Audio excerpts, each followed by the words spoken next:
Boa tarde, obrigado. Marcos, antes de mais nada, eu queria cumprimentá-lo pelo evento e pelo todo o encaminhamento do procedimento do evento. Evento altamente democrático, com material oferecido por pendrive, apostilas, reuniões prévias. Então, fantástico. Acho que a maior lição desse processo todo é esse evento aqui e como ele foi conduzido. Quero cumprimentar a Anfip, na presença do Jorge César, presidente da Anfip, que patrocinou o evento também. E eu acho que é muito importante essa iniciativa, essa aproximação entre Receita, sindicato, em projetos de interesse nacional. E comentar um pouquinho da tua palestra, né, Marcos? Eu acho que o Marcos tocou no ponto que eu acho correto também, que, na verdade, é o próprio entendimento empírico do Conselho sedimentado no decorrer desses anos. E que a apreciação essa desconsideração, na verdade, é uma questão de prova, não posso impor essa validade do direito civil para o direito privado. Não acho que isso fere a legalidade estrita, a legalidade é do fato tirador.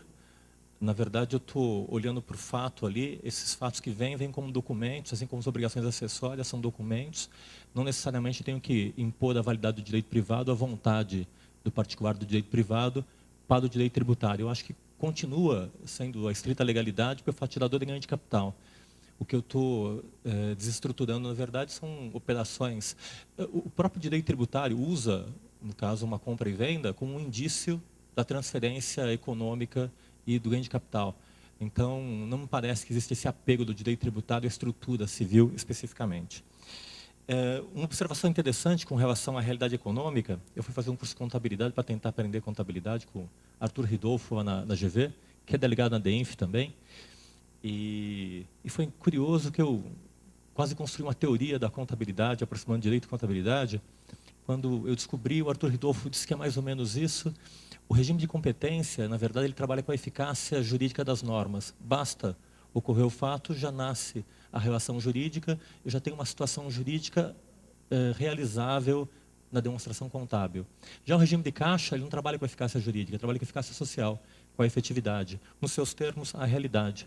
Então, muito curiosa essa relação, esse acesso da relação entre a própria contabilidade buscando cada vez mais essa realidade. Eu vou comentar aqui, mas adiantando um pouco, eu acho que nós temos que delimitar que casos nós pretendemos regular, que casos são bons, quais não são bons, e as situações que realmente são difíceis. O caso da CEPAD é uma coisa curiosa, que eu converso com o Néder acha que no caso da CEPAD é errado, tem que se considerar. O Schwede também. O Paul Aires também. As pessoas divergem nos conceitos, na simulação, na dissimulação, mas naquele caso todo mundo concorda que tem que efetivamente desconsiderar. Foi até uma intuição que eu segui na orientação de uma tese, que eu vou falar um pouquinho aqui, que, na verdade, os problemas eram conceptuais, efetivamente. Se eu trabalho com os casos concretos, a concordância é quase de 90%.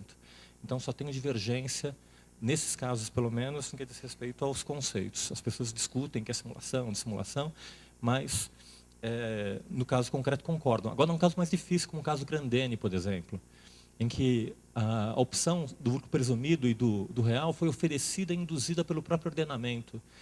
Aí fica uma questão mais difícil que se volta para uma questão institucional. Até que ponto o ordenamento, se utilizando da própria redução da carga tributária para induzir um comportamento e um ato que simplesmente sem negócio jurídico nenhum, bom, tem a acusação das empresas, induz esse comportamento, pode ser qualificado, pode ser desqualificado. Aí é um caso que talvez mereça um cuidado maior da nossa parte. Enfim, eu acho que o tema, acho que está todo mundo nesse sentido, Marco Aurélio, o Schwery também, pelo menos o que eu vi até agora.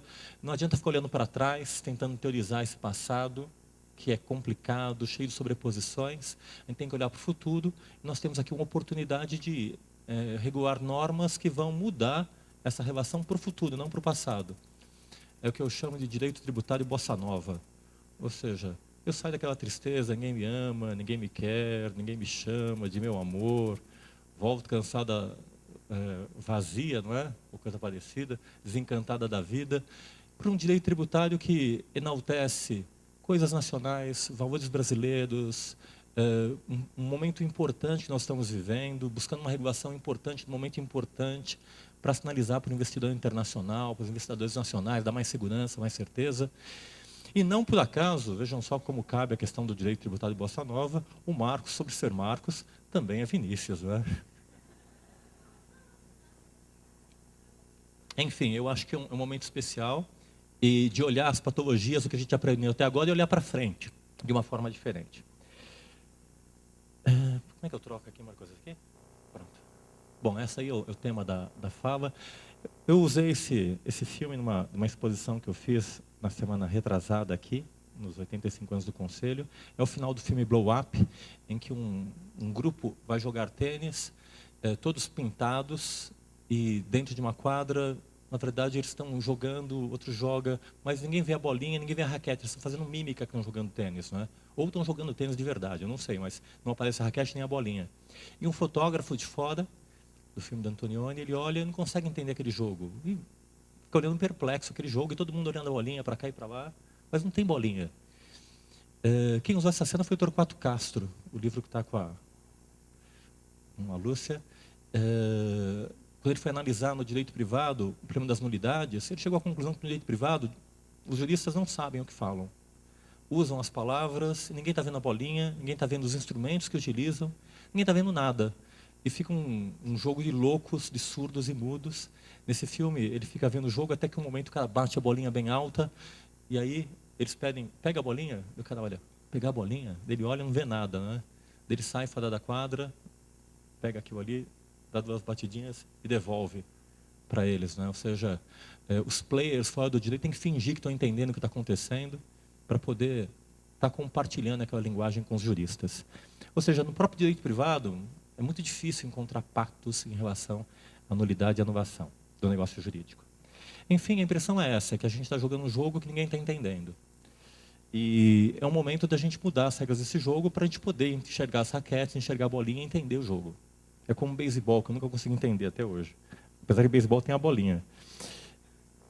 Plano da exposição. Primeiro, discutir um pouquinho sobre uma estratégia para enfrentar o tema, que envolve pesquisa empírica, análise crítica e desenvolvimento de solução institucional, que é a ideia que está colocada aí.